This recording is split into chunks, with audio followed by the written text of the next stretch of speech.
Камерниот оркестар на музичката младина на Македонија традиционално го затвори Скопско лето со концерт во волшебниот амбиент на Сулијан. По диригентската палка на маестро Иван Еминовиќ слушаме нова верзија на годишните времења од двајца генијалци кои никогаш не се сретнале – Вивалди и Пјацола. А ние се прашуваме дали есента од 1700 година е поемотивна од есента од Буенос Ајрес.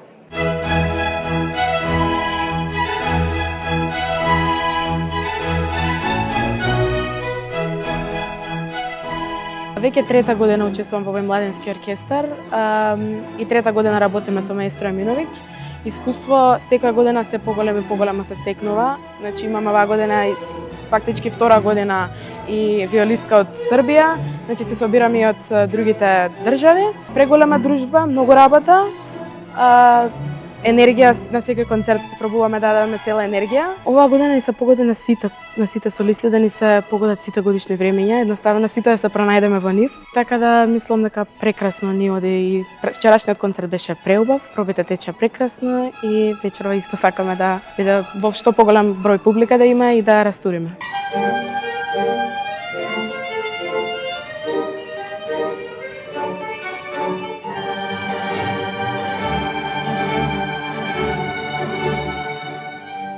Ова ми е четврта година на музичка младина.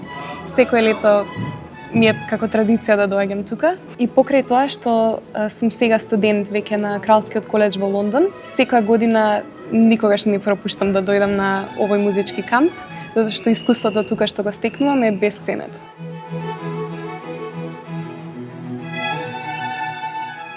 Па тежок е. Да. Вака самиот инструмент не е толку тежок, колку што е тежок за носење, затоа што треба да носиме и футрола за инструментот, која што исто така тежи. Свирам виолина од 6 годишна возраст и ова е моја трета година како учествувам во оркестарот на музичка младина на Македонија. Фокус на возрастната граница е на млади музичари до 30 годишна возраст.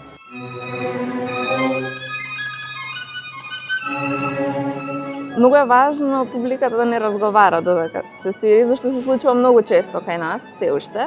Посебно ако има некое дете во публика, па одма родителите го воспитуваат сега тука, место дома. Така да тоа е проблем додека се свири и многу често се случува ракоплескање меѓу ставови, што се должи на неедуцираноста на публиката која доаѓа. Приметувам дека со текот на годините случува се помалку и помалку, ама едноставно тоа е тоа. Интересно е што вчера, бидејќи ние имаме сега на секој став различни солисти, публиката тоа го препозна и даваше аплауз за секој солист. Не за делото, туку за солист.